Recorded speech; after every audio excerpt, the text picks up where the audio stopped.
Awesome, great, glorious day it is. This is the day the Lord has made, and indeed we shall rejoice and be glad in it. Ladies and gentlemen, welcome to yet another exciting episode of the Umubanga Podcast, where we aim to inform, transform, as well as inspire. As we continue to say thank you for nominating us on the Zamtel Social Media Awards. So make sure you continue voting, and let's bring it home. Let's bring it home. Yeah, so our guest today is a celebrated gospel artist, songwriter, vocal coach, teacher, and worship leader from Zambia. Well, I don't know where she's from, if she's not from Zambia, but yeah. She discovered her passion for music at the age of 6 and has since dedicated her life to using her talent to inspire and uplift others over the years. She has collaborated with numerous artists and producers, earning recognition for her powerful vocals and heartfelt compositions. She has performed at numerous churches, ministered, not performed. Kadim Zambia, Ngunga technically correct. She's ministered at various churches, concerts, and crusades, both locally and internationally in countries such as Zimbabwe, Botswana, South Africa, and to mention just a few. Her music resonates deeply with the audiences, and she is best known for her award-winning song, It's Alright, which earned her the Best Gospel Song in Southern Africa at the Shanaika Awards in 2013 and a nomination for a Chapro Award in 2012. So, she's released 3 successful albums, with her most recent album, The Altar, receiving widespread acclaim in 2023. She won an award at the Oliver Awards for her song You Are Bigger, produced by the renowned producer Ben Blazer. Ladies and gentlemen, put your hands together even as I welcome Joyce Malalabanda, aka Joyce Zedem. I love that. How are you? I'm good, thank you. And how are you? Very well, thanks. How does it feel having this bio read to you? Like, excited. And sometimes I'm like, is it me? Yeah. Awesome. So before we dive into the conversations and all, but on a daily, how does Joyce's day start like? Okay, so in the morning, usually I have prayers. And I think that's the last thing I usually have as well in the night. Yeah. So usually for me in the morning, I have prayers, and then that's how I start my day. Yeah. So like you read, I'm a teacher as well. So during holidays, usually with my husband, because we stay in separate towns. So it's definitely prayers. And then after that, I have to prepare for him. He has to go for work. So definitely those preparations and the like. And that's how I start my day. Awesome. Favorite Bible verse? Ow. Favorite Bible.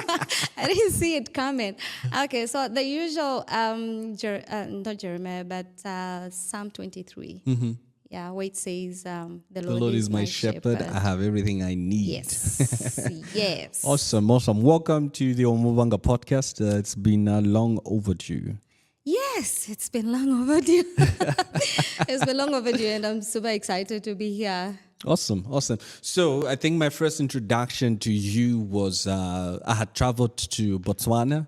Okay. And I was with my brother and Prophet Jonathan. And then I think at that time when I had traveled, that was June. And I think there was supposed to be a We Are One concert in Kasama. Oh, okay. Yeah, so he was like, I'm talking to Joyce, they're organizing this is what's happening and all. And then, so I forgot about it. And then last year, I think what was that? August, September? Yeah, so Prophet Jonathan came through to Zambia, and then that's how I think I was at his room, and then you and your husband came through, and then he's like, this is Joyce, and this is Jacob. Yes, and that's how we met, right? And the rest is history, and here we are. So look, there are people who know you, and there are people who don't know you, but in a nutshell, like, who is Joyce? Okay, so who is Joyce? Definitely I'm a Christian, a gospel recording artist. Dad is a pastor, mom as well. So meaning that I'm born from that background. Yeah. Yeah, a teacher and a passionate worship leader. Okay. And I'm married. Awesome. Yes. So walk us through your upbringing.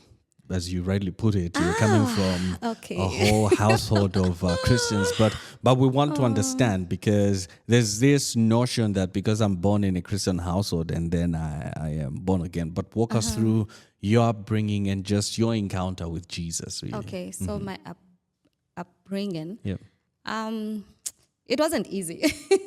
It wasn't easy in that when dad and mom were bringing us up, I think they instilled in us, I don't know if I can say fear of making mistakes or what, because we're taught to say we are preachers as well. Yeah. Of course, I believe every believer is a preacher, but a situation where you get to mingle with other friends and then they're free to do whatever they wish to, and they knew you were taught to say, okay, you are not supposed to do A, B, You have to C, be D. home at 16 hours. And exactly. And even when it came to friends, you had to be very selective. Like you don't just need to just get any person.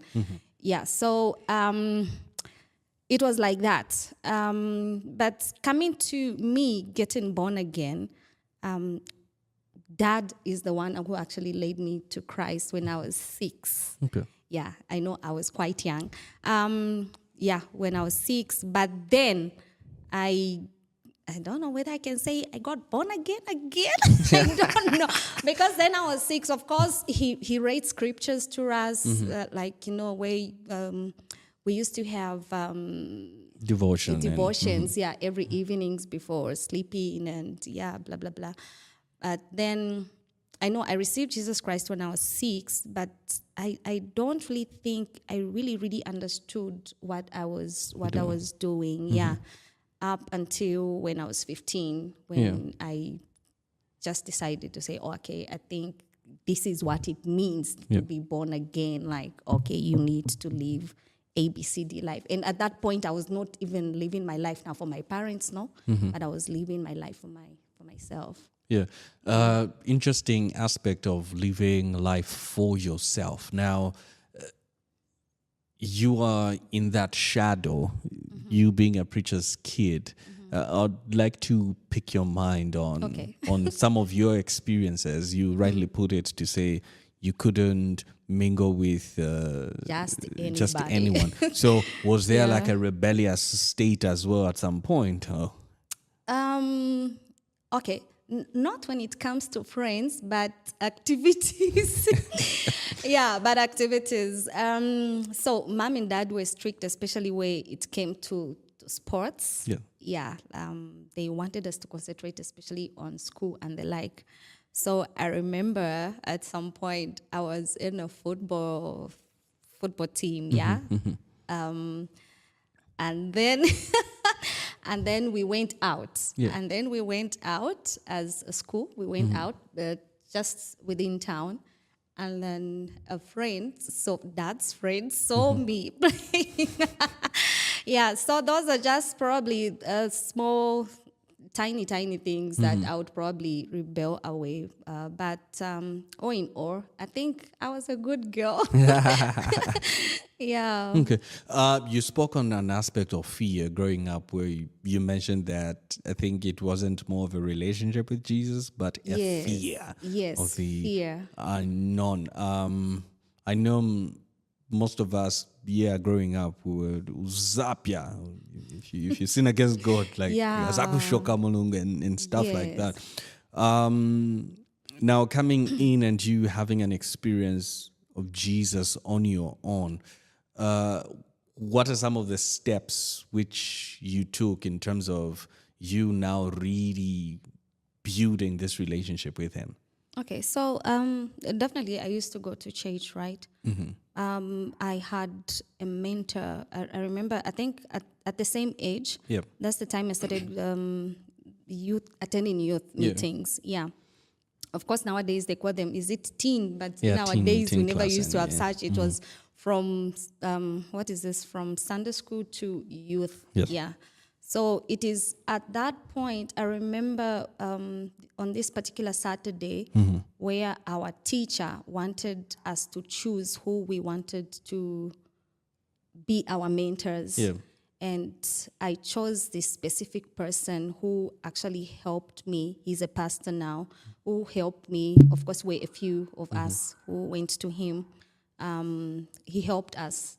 Personally, he helped me, of course, where growth is concerned, the word of God, prayers, and a number of ways, Christian ways. Awesome. So now, most people know you as a singer. Yes. Now, walk us through now you singing. Did you sing your way out of your mother's womb? And before I knew you, before you were ordained, walk us through your journey of singing and just finding yourself in this path. Or maybe basically in the evenings, all of you have to sing. Like, you were? Department yako ni mo praise you. Praise him, right? Okay. So I think there are two types of singers. The born singers and singers that are made just like leaders. Yeah. So for me, I think a born singer, just that it's my parents who got to discover the talent in me at the tender age. Like I was about, I think 5, when I used to go to kindergarten, and then I would come back, sing songs that I would learn. And then it's at that point that my parents got to discover the talent in me, and then that's how they developed it. So what used to happen is at 6, they used to teach me songs that I would get to sing in church. Now, okay, imagine you're 6 years old and then you have to stand in front of a lot of people. It was crazy. So Dad would actually get to stand next to me so that I actually get some boldness, some courage to sing. And that's how my road has been ever since. My parents, in my growing up, they were there so much. They would get to help me a lot. And then when I got to, I think when I joined the youth, that is when now I started having mentors. Yeah, mentors. Of course, the person that I liked so much then was the Lane Church. I used to like her songs then. And then, of course, I grew into it. Yeah, like that. Okay, awesome. So, in terms of you now developing your, like now you're singing in the youth team, or now when does it then develop into like a whole professional? Okay, so when I was at college, there's some guys we used to sing with like a very, very long time ago. So they came to record at our school. What are their names? Yes. If you remember them. Yes. Daniel and Happy. But then I think they were going with a certain name. You know, in those days, people used to have Groups, like stage names. Yeah, what was it? Like I remember my name, my stage name then was J, like just J, you know. So people used to go with like stage name away from the actual name. So when they came to record, they asked me if I could help them with the BVs and the like. And that was my very first time to get in the studio. Yeah, so after we did something, I was so inspired. So it's from there, after I got done with college, that I decided to do something. Yeah. And what was your first? Okay, so I did something from Livingston. Yes. Yeah, from Livingston, but then I had to come and redo it with G sounds. Which was It's All Right? No, which was Chikondi. Okay. Yes. Because I think I was on your YouTube channel the other day, and then I was like, okay, let's see which was. I think the first video was It's All Right, shot by Besario. Yes. So, yes. So I did something with G sounds, and then after that, I did something with Besaria. Yeah. So with Bizaria, that is where I got to do the same song. It's a right song, of course, together with other songs. It was actually an album, I think, of 10 or 12 songs. Yeah. Yeah. Yeah. I've lost my...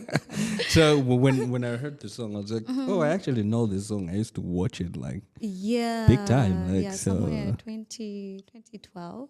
yeah, that's like over what, 13 years ago. Awesome. So you find yourself in this space as a recording artist. Let's circle back. I know you're a teacher and you teach music, but like your choice of career path, was it like because you're a singer or like, or maybe parents are just like, we've always wanted a musician in the family and also. Okay, it's okay. It's quite interesting. So I wanted to do music, like just music. I just wanted to study music. I did my diploma with at Evelyn Horn. Yes. So there they offer music. They also offer music with English. Okay. Yes. So when I got admitted, I was admitted as a musician, just a musician. Okay. So when I went there, I wasn't put in that class. I was put in the class where there were teachers there, like learning music. Yes. So after I learned, I think for 2 times or so, I was called by the administration, like, okay, you are in this class, you're not supposed to be in this class. What do you want to do? Do you want to continue or... But then after I weighed everything, I saw that the route that I had taken then had more advantages because at the end of the day, I would become a teacher. And like just doing music, you don't get deployed anywhere. Yeah, so I thought, why not continue? So that is how I continued. And that is how, here I am. Here we are. So, and I know, so do you find fun in teaching the music, really? Oh Like, my goodness. Oh my goodness. because I'm thinking through as well in a sense of you. Okay, actually, not just finding fun, but in you teaching the music, like, does it then like even prompt you to write songs like then like, you're just like I've caught up to that. Like. Yeah. Okay. So I know the idea that you have, right? Like, okay, maybe we just sing and Okuliza che mangoma. okuliza mangoma or my keyboards and the like. Of course, we do that. There's a section for that, but it's more of theory. Okay. So what I mean by theory is where we get to teach pupils how to read and interpret Not the how to written play. Music. Not how to play it. Also how to play it. Okay. Because they have to also choose an instrument, either keyboard or any other instrument. E.g., we have the band at our school. So a pupil has to choose what they want to learn on their own. And of course we do teach them. There's also a section for dancing. So do I enjoy teaching music? I do. I do. And the good part is at my school, I have some pupils who have actually approached me. Like, so I teach them something a little bit away from what we teach. So like I mentioned, it's reading and interpreting what you are reading. But then what I teach away from that, it's a bit different because I don't have to teach them like, okay, you have to read music like this. It's now practical part of it. So I have at least 2 teams and they're very good kids. Quick one. Now that you've spoken on writing and reading of music, so like your songs. Okay. So like the way your songs are, right? Because I guess when you listen to them, you're able to say, okay, this is a C here, this is a B here, it's going into this and all. Like, have you ever gotten to a place where you've like written it down and then you've given it to your band to interpret it? Unfortunately, no. Unfortunately, no. But if I'm to do that, I would actually need help because there's a lot involved. There's a lot involved. So definitely I won't just need to write like just the melody of it. I'll need to write everything. How the drum Yes, went, how the drum the trumpet went, on how that point. everything, Yeah. like just everything. So now talking about that, sorry, I know you'll be like, no, I'm not a mouthpiece for voicing out certain things, but the level at which our music is at, because I know different industries have greatly evolved. They have people who are masters in those fields in terms of recording, in terms of writing, in terms of playing and all those things. Do you feel most of our musicians are at that stage, like where they can even go to these different places and not feel intimidated to talk about music? I think so. So, when you look at music now, I think we are going somewhere. We're moving somewhere, especially as a nation. Because when you look at it, say 5 years ago, even 10 years, 15, 20 years, I think it's not the way the producers are producing right now. That is in the studio, and it is also not the way the writers are writing songs. Even ministration and performance has changed. So I think we are actually moving somewhere, and I don't think not anyone, but of course those that are working hard, those that are making it, I don't think they can feel intimidated on any stage where we are right now. Yeah. Another aspect is you who's gone through the educational space and all, and we have this notion, especially with artists, so long as you are able to play, money is coming in, there's no need for you to upgrade in terms of documentation, in terms of you just going the extra mile to really study and get the structure of education. So you is it what education is to? Yes. Yeah. Yes, So yes. what's your take? Because I guess you even get to hear it from some of the big musicians. You're just like, going to school. Singing shtick. Like, we've already mastered the arts. that. Yeah. Okay, I think there's a lot involved. So like I mentioned, at first I was at Evelyn Horn where I got my diploma. And then I upgraded at Rusangu where I got my degree. So given a chance, actually, I would actually get to do more. Yeah. For me, I think there's an advantage getting to learn because you also get to learn, of course, through the same lessons. You get to learn also how other people are doing it. And there are also just some certain things that you need to learn. Details, like just details. It's not just about singing, but you need to know exactly what you are doing. Okay, why should this song go like this and not like this? That is if you are a writer. Okay, when it comes to performance, why should you not do this instead? Why should you do this? You get the point. And also when it comes to playing of instruments, you are exposed to quite a number of instruments. So I think there are quite some advantages, when it comes to getting into school because you get exposed. Yeah. Okay. Interesting. And reeling from that, I'm just thinking through on how like concerts are arranged. So I know there are people playing the instruments. Of course, those are the people, the singers, those are the people who pretty much like get the credit on what's happening. But then there's somebody behind who's trying to make sure that the sound levels are proper.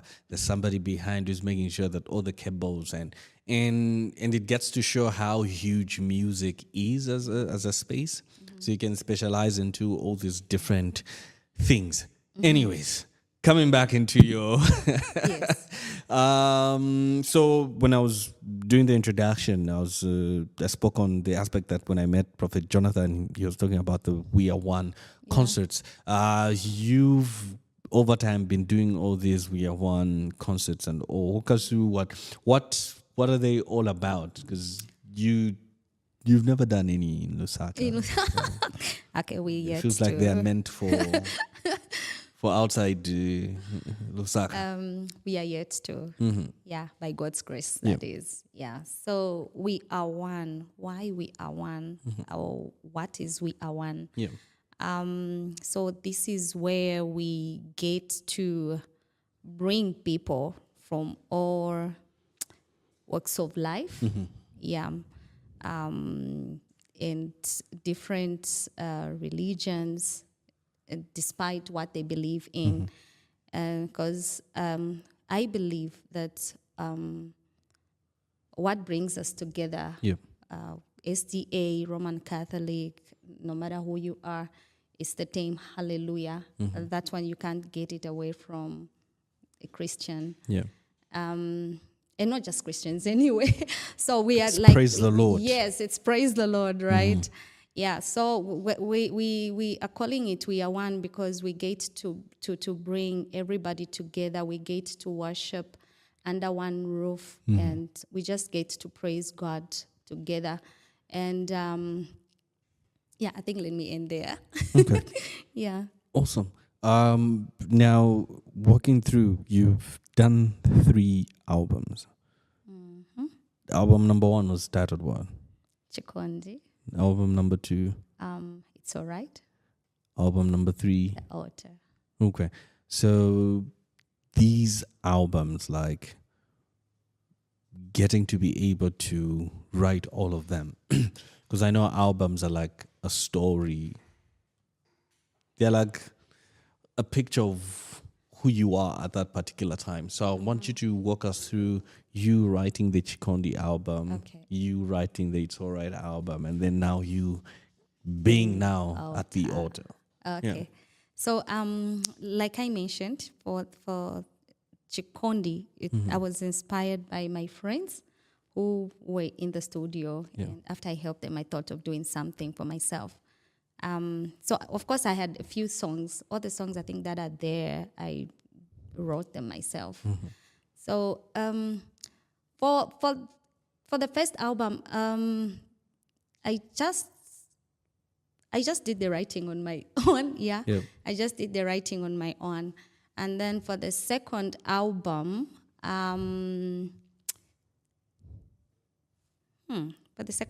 so I did the second album with Bezaria.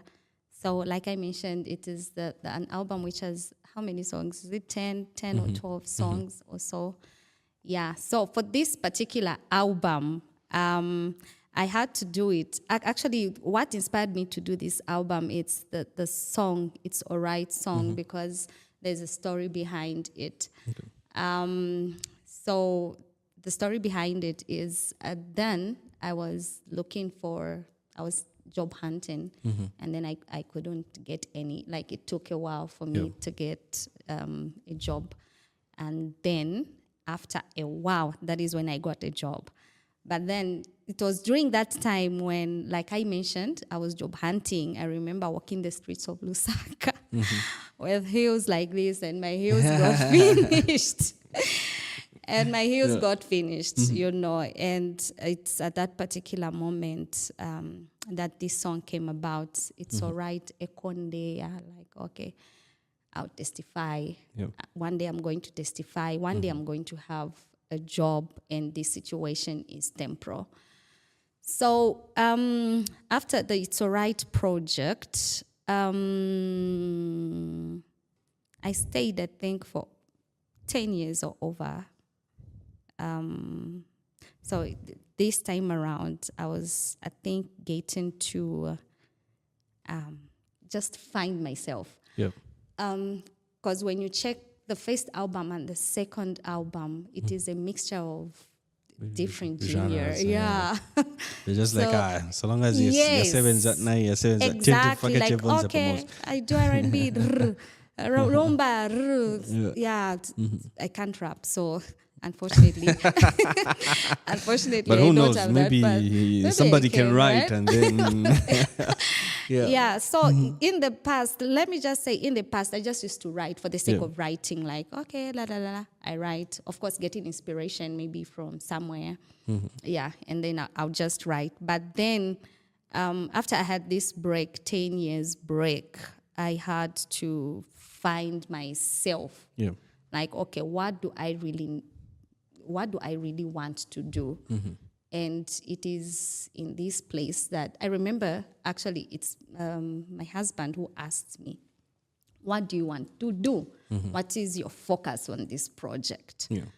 I remember when he asked me that question, I had to digest like, okay, yes, what do I really want? Who is Joyce? Yep. What is she called for? So that is how I told him to say, okay, I want to do a worship album. Why? And then I told him, I feel God is leading me in this direction. So if you actually get to listen to that song, the whole album, actually, most of the songs are worship related. Not a thing, but it's because I feel I'm called in that field. Yeah. Okay. Interesting journey. I know the album, how many features?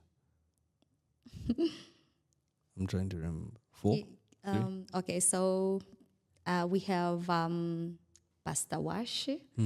We also have Christine. Yeah, we also have Christine. We have Simon.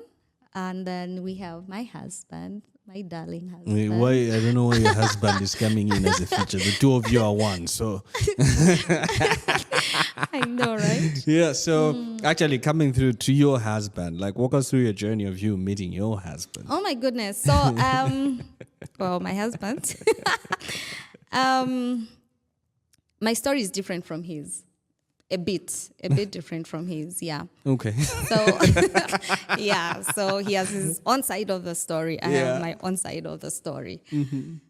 But anyway, that was back somewhere, I think 2008, when I was invited at the National PLG Youth Camp in Kafiwe. You even remember that? Yes, yes, in Kafiwe. So there I was just singing.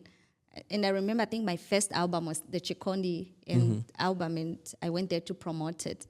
But then at that particular moment, I was I was given to lead praise and worship. Of course, after I did my ministration and the like, I was given to lead praise and worship. Yeah. And then after that, for me, I got done with everything. I went home.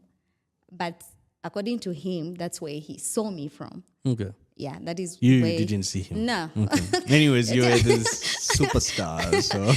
Yeah. So then later on, we met on Facebook. He said hi. I said hi back. We chatted a bit. And then here we are.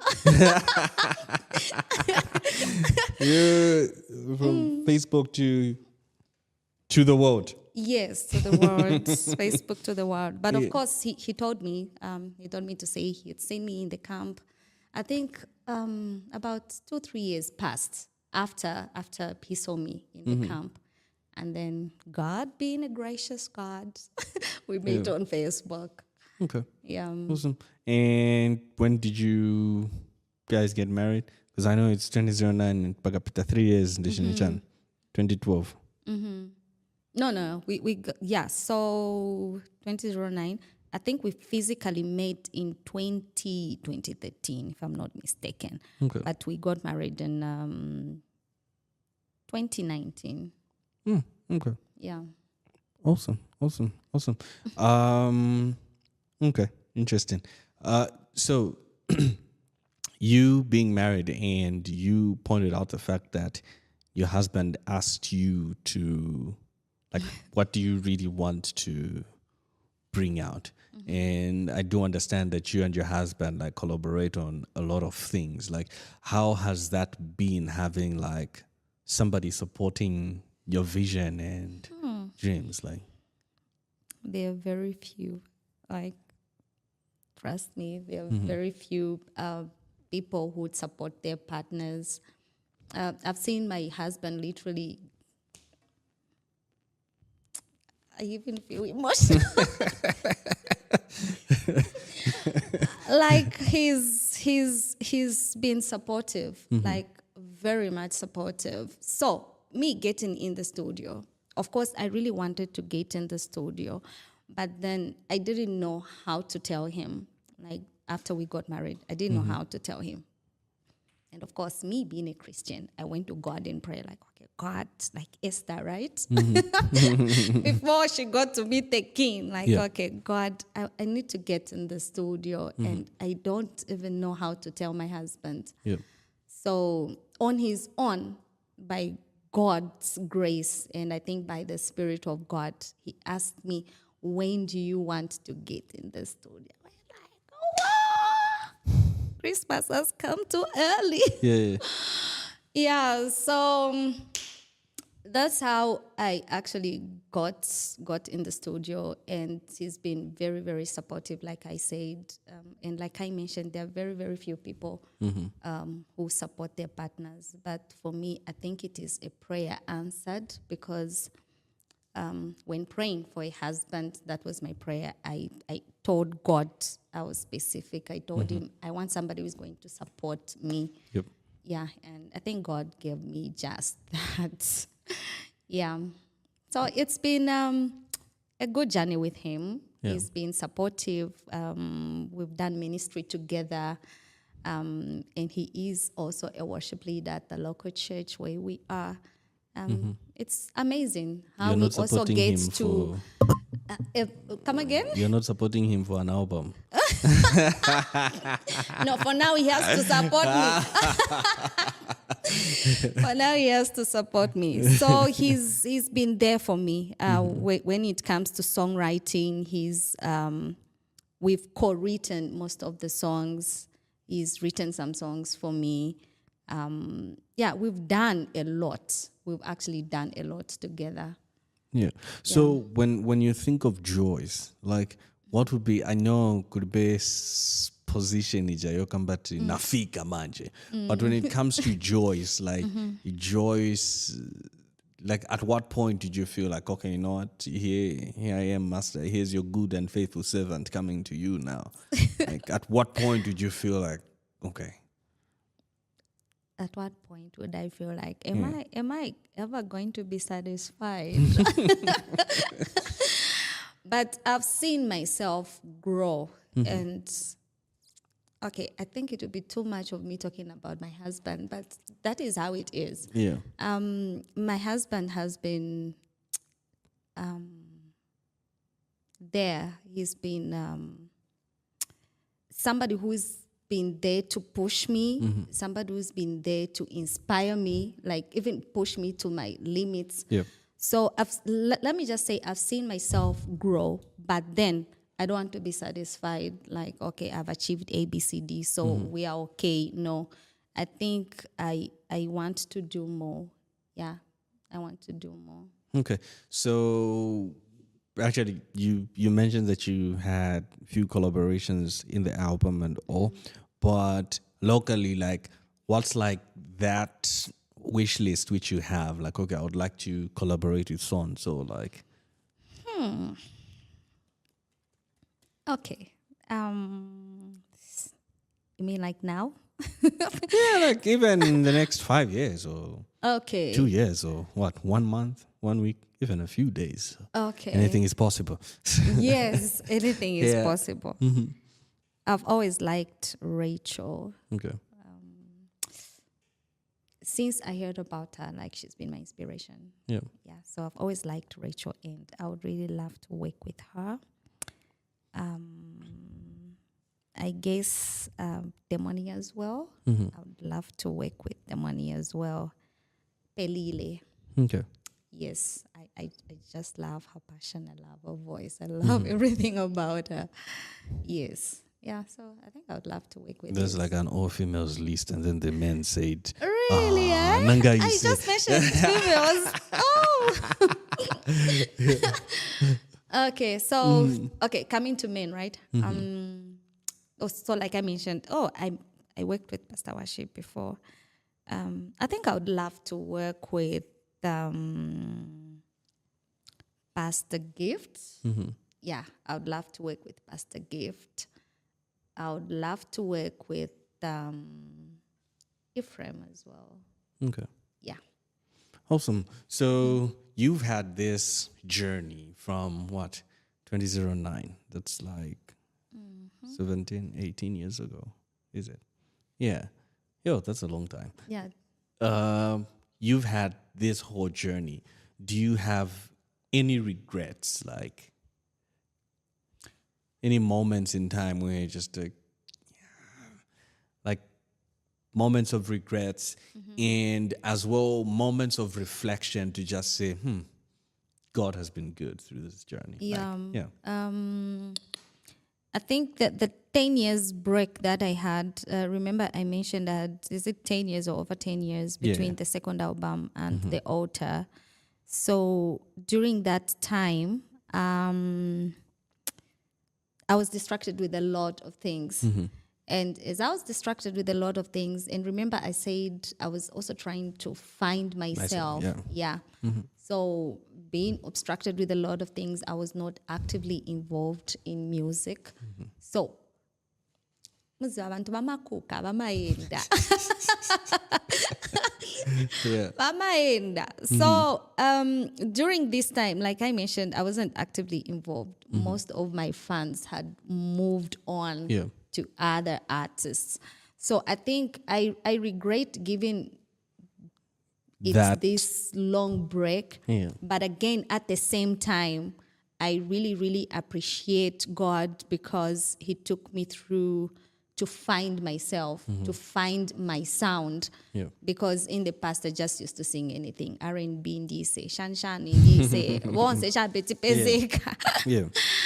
Vonse chabeti pezeka. So I'm glad that I found myself and and this is my sound. And it's actually really interesting to say finding your voice. I think most of us fail to do so. I think finding your voice isn't just in singing, or finding your voice could be like finding yourself. Like, who are you? How do you bring out your authentic self that even as you are ministering, you are you authentically? Like a different, yes, you are a royal priesthood, a holy nation, but you are different from the rest. Same way we have different DNAs, like our thumbprints are different from the other. But getting to find that, I think most people get to struggle. Even in the music ministry or industry, like you get to find, like if there's a trendsetter, like everybody just gets to follow them and all, and you just like, but you can. Yeah, but it's really, just really... because probably you can sing almost anything doesn't mean that you have to sing anything. No, you need to find yourself. Yeah. And there you are going to shine. Yeah. Awesome. Now, speaking on singing anything and everything, you're a gospel music minister, and right now the church has gotten to a place where we dilute anything, like we put in anything and everything, and everybody wants to produce music to trend, music to just hit the waves, like become a hit song, like what's your take when you hear, because I guess you've heard your fellow music ministers just say, hey, nifunopanga hit song iwazalila ikachoka, like it's like what's your take on that when you hear people say such things? I think for me, like you are saying, I think it's not the right thing to do, because then you get to miss the will of God. The way God, the grace upon your life, if you are a singer, can be different from the grace upon my life when I'm a singer as well. So you need to know, okay, what does God want in my life, especially at this point? What sound does he want me to bring? And when you get to do that, I think you get to, like I mentioned, you get to shine. Also, God gets to expose you in a different way. We are not called for everybody. Every person is called for a specific group of people. So if you get to say, okay, tizapanga chingimbo, tizachitika, and the like, I think you get to miss it. So I think for me that doesn't sit well, because what is God saying at that particular moment? Are you pleasing God, or you are just pleasing yourself? Interesting. It's because right now, like, everybody wants to make a sound for TikTok. Like those 30 seconds, 1 minute, which will Yes. hit like become a viral moment. But really, it's important to get to hear what is God saying. And seeing this, I think even from a podcast standpoint, like there are times when I look at episodes and then I'm just like, yo, this one is supposed to be hitting the 20s of thousands, like the hundreds of thousands. Yeah. But really the main thing comes back to what's the impact? What is it doing in Yes. people's lives? And then Yes. when you sit back, you find it's only like 40 views or 100 views, but you get to hear say, oh, I gave my life to Jesus when I heard that. Or I was down, I was low, but when I heard that, I was encouraged and I've put my faith back in Jesus Christ. So impact is more than you having a hit song. So Exactly. yeah, okay. Really, really interesting. This has been a great conversation. So this is 2025. Yes. The altar was released what? 2023, 2024? 2023. 2023. What are we expecting from Joyce this year? Okay, Are you so over-promising or over promising? so that you put yourself under pressure to deliver? Okay? At works well under pressure. Okay, never to my CV most I of the know, time. right? So this year, people should expect something. I've started working on something, so I hope to drop something. Yes, I hope to drop something. Yeah. Yeah, maybe one or two. Timelines, is it June? Is it August? Is it, you know, like I'll drop something soon. Like 2,000 It can years be ago, anything, Jesus right? Christ said, I'll be back And we're soon. still waiting. And we're still waiting. Okay, so let's say between now and August. Okay. Yeah, Awesome. I should be able to drop something. And by God's grace, maybe a video also will follow. Yeah. Awesome. So for people who want to follow you and want to get to know more of you, where do they find you? Like which platforms do they find you? Okay, so And where can they find your music? Okay. So they can find me on Facebook. I go by the name Joyce ZM. They can also go to YouTube, TikTok, Twitter as well. And then my music is on all streaming platforms. So they can just get to search for Joyce ZM. My songs will come. Awesome. Yeah. All right. This has been a great conversation. I've thoroughly enjoyed and just getting to know more about you. And looking forward to many more interactions. Hopefully we'll have you back when the song comes out. When the song soon. Come on, soon. Yeah, so thank you for coming through to the Umubanga Podcast. And thank you for traveling far and wide to just come and be with us. 900 kilometers? It's far. Yes. It's far. You really have to think twice to travel. Yeah, but thank you for pouring your heart and just sharing your life with the whole nation, with the whole world, and just you ministering Jesus boldly. And so thank you. And thank you so much for And hosting me. a huge shout out to Mr. Banda. You appreciate. You appreciate. Yeah. Awesome. So, ladies and gentlemen, hopefully you've been informed, transformed, as well as inspired. So make sure you stay authentic to yourself. Make sure that you wait on God. Though it delays, it will surely come to pass. I think, am I right, Mofia? That's the correct one? Though it delays, it will surely come to pass. So I know most of us have got great visions, great dreams, and we're asking God, say, God, you're delaying, you're not coming through for me.